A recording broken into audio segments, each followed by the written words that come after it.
Hi guys, welcome back to my channel. So nice to see you again, and today's video is dedicated to the Jeffree Star Cosmetics Mini Controversy Palette Emerald Edition. And of course I filmed it when it was new. I'm about to show you this in a moment, but first of all, I hope this is the last time I have to do that, but I have to apologize once again for the part of the video quality, for the background and for the lighting, because I'm still stuck abroad. For anyone curious, I will put a link to a video about that in my description box. But now let's get to the palette!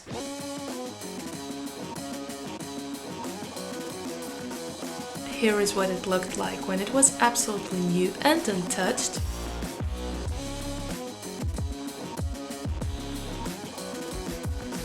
And now I will show you the arm swatches on a primer for all the colors. And then, of course, I will show you the tutorial for this look, which was done using just this palette. Well, eyeshadow wise, of course. Oh, and one more thing I totally forgot to mention. I just started a TikTok account. It is called The Mirror Beauty. I will leave a link in the description box. If you're also on TikTok, come find me and let's chat about makeup or nails.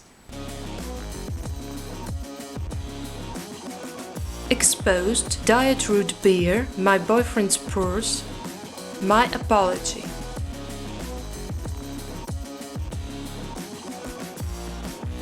Put It Back, Controversy, The Simulation, Cancelled, Flat Earth. Look how beautiful and pigmented these shades are. Look at the bone metallics. And I used all the shades except this one in my look. You'll see. Let's go straight to the tutorial. I have already primed my eyes with a transparent primer. Starting with the signature shade called Controversy. And we have quite a bit of fallout. Now going for the Simulation shade. Ooh, that pigmentation is so... Dragging a little bit of this Controversy shade from the outer corner. Now I will go for the Emerald Put It Back. I'm so glad they put it back. And now I also want to add a little bit of the dark red, My Apology, to the outer corner. Blending, it always brings out the truth about the eyeshadow quality. Oh yes, it really blends well. The mattes, especially the purples, are usually hard to blend, but this one really blends well.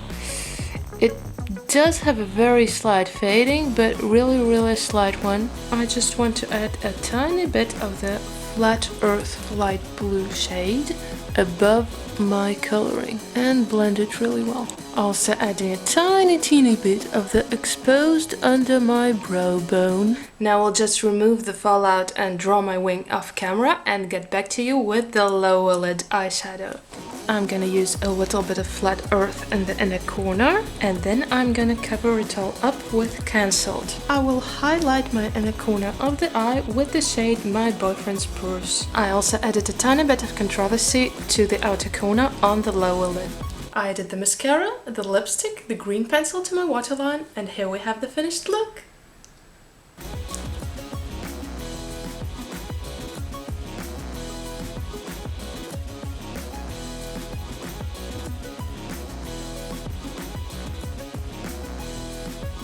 What do you guys think of the look? What do you think of the palette? Do you think the emerald shadow really belongs here, or do you think it was better with the light beige one?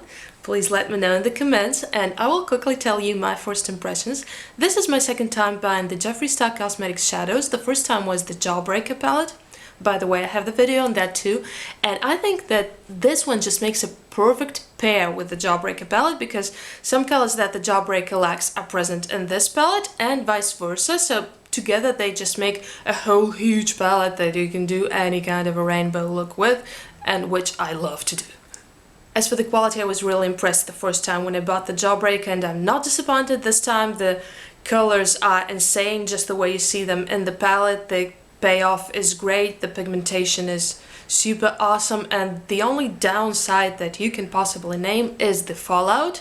But then again, if you're more patient, not like me, you can just knock off the excess off your brush and take more time to applying your eyeshadow. For me, it's just more convenient and quick to remove the fallout. But anyway, this just has to do with the way the shadows are pressed. The more densely the shadows are pressed, the harder it is to get out the pigment and the less fallout you have. So this means that these shadows are just not pressed too hard.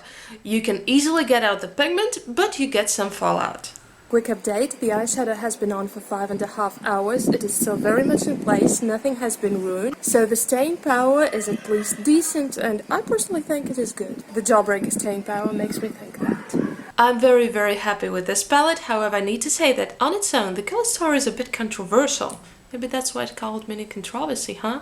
Anyway, there are not too many combos that you can do with this palette because some colors just don't go too well with each other, which is not exactly great for such a small palette, but as I have said, I think it pairs perfectly with the Jawbreaker, and that is how I plan to use it most of all. If you guys enjoyed this video, please give me a thumbs up and please subscribe to this channel to keep the other videos coming. And also don't forget that on my Instagram, I always have a bunch of new looks. See you soon, guys! Bye bye!